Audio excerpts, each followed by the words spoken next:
Hello everyone, this is the group 15. The movie our group watched was The Shack.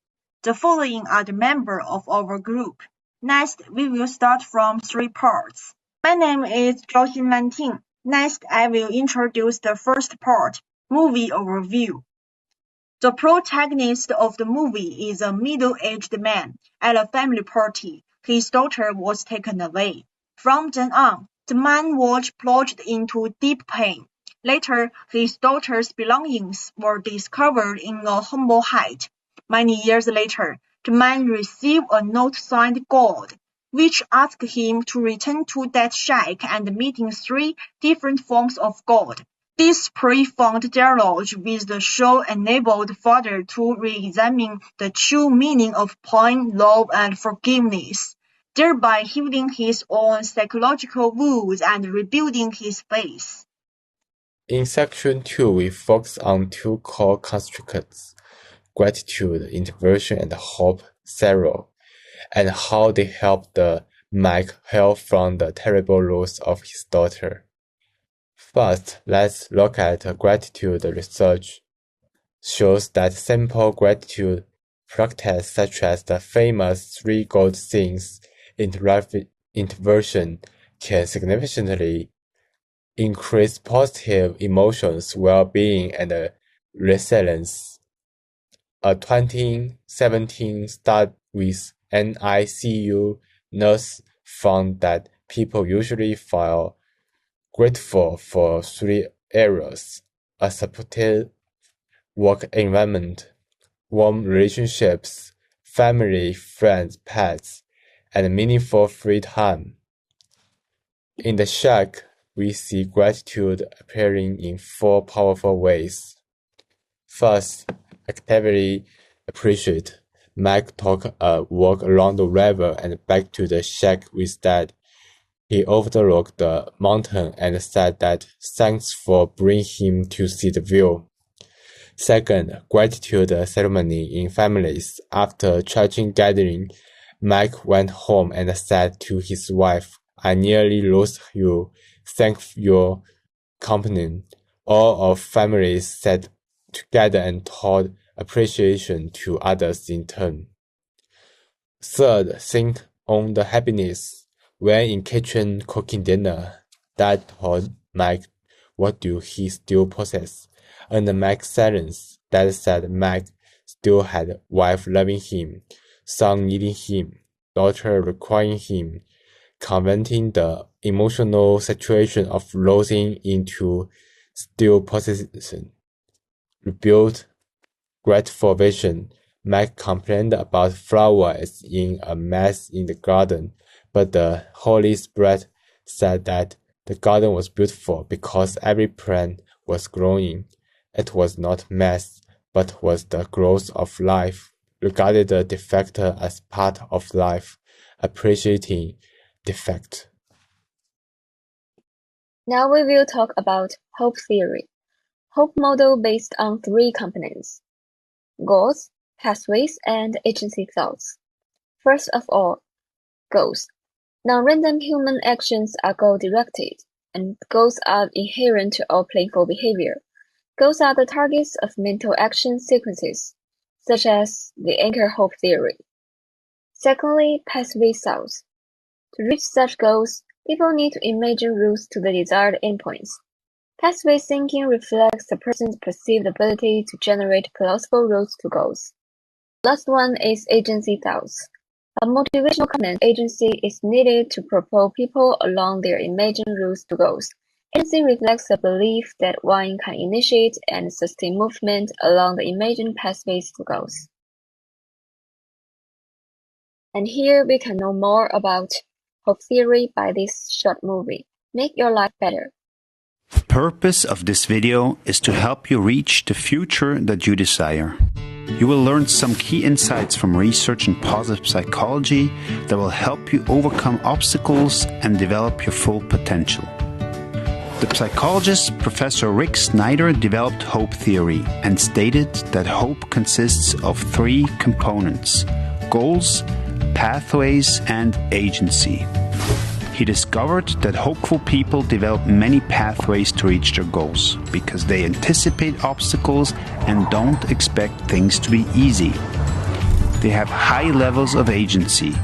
That means they persist and sustain their motivation to move towards their goals. They're energized and come up with new and different plans to overcome obstacles.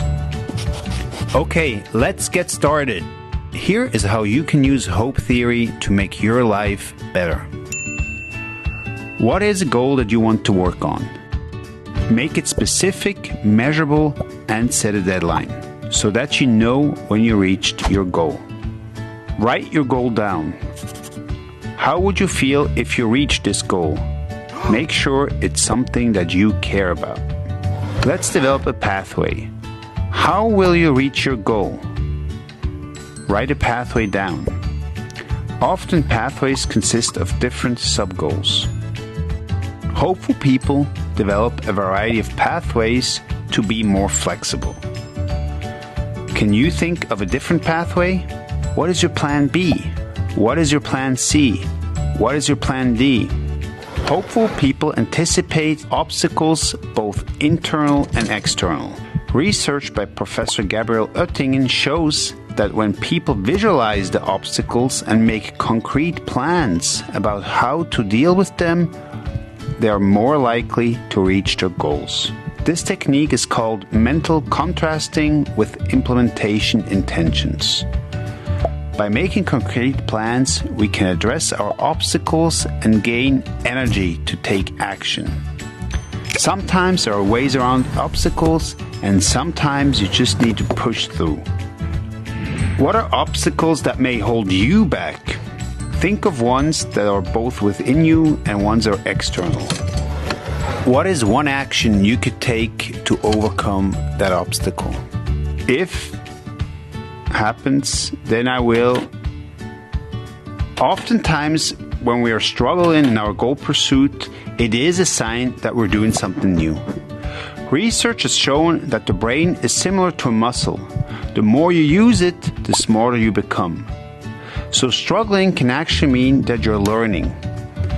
However, make sure that you're evaluating the pathway you're taking and consider other ways to reach your goals.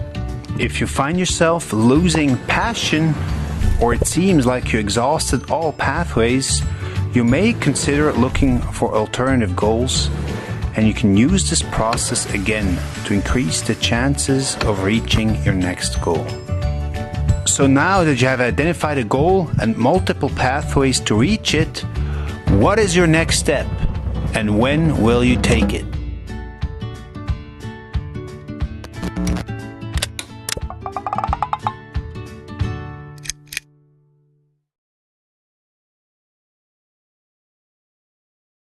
Now we turn to the movie itself. First of all, Go. When Mike came back to home, although the tragedy of his daughter doesn't change anymore, he has a goal in his heart: to achieve, reconstruct the relationship of the remaining family. And the second one, pathway. When we focus on pathway, which are the steps that Mike can take in his real life, for example, showing more patience to his children and wife, staying by their side to heal the pain they came through. And the agency. When we focus on agency, which is about the beliefs Mike keeps in his mind, he chooses to believe that he can do what he wants to do, stay with his family. This kind of thought can help him get rid of the trauma. Okay, this part led me and my classmates to introduce the how to promote these constructions at the individual, family, and school.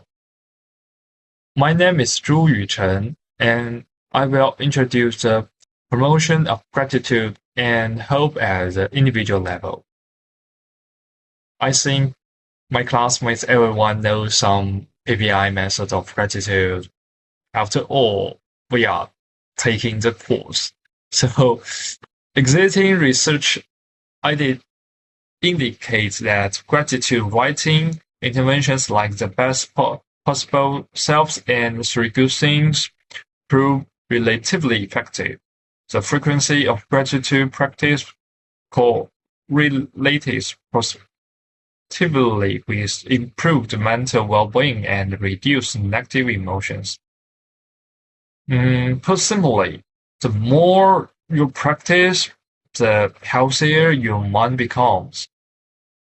And further researchers indicate that guiding participants to focus on meaningful outcomes from past experience during writing, well as identify both the object and subject of gratitude, significantly enhance subjective well-being indicates. So, as long as we write with gratitude in our heart, it will be effective. Okay, having outlined this series, it should be now clear that our first gratitude practice program is a daily gratitude journal. We can advise people to do that before bed. Record 3 specific small joys like a college brought me coffee, or somebody helped me to open the door. Some small things, small joys. And once everyone has become accustomed to this method, more advanced techniques can be introduced, like every week add detailed descriptions to the entires to strengthen constructor memory, to make your memory to feel of the smell. You can smell it, you can see the color, and you can feel the temperature.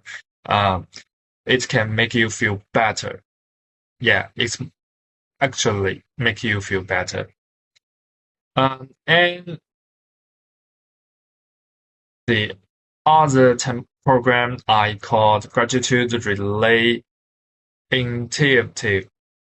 People complete the 1+1 action each month, like the first write one handwritten thank you letter to someone you often overlooked, like the security guard or maybe the childhood teacher. And the other is to express one spontaneous in-person thank you to the like the delivery driver or maybe the store assistants. It can to somebody you ignore or you overlook the person, to give your thank you. Both of this can make the person feel gratitude and to make their mind healthier.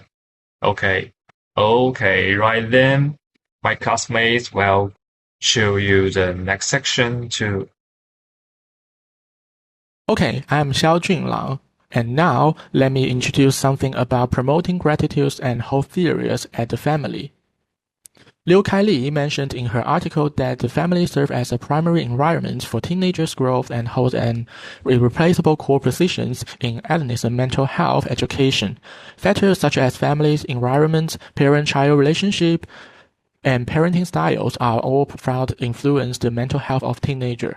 She emphasized that efforts should be made to promote the healthy development of teenagers' mental health by creating a positive and healthy family atmosphere, adopting scientific and reasonable parenting methods, enhance parents' skills and their abilities in mental health education, and emphasize daily communications and psychological counseling.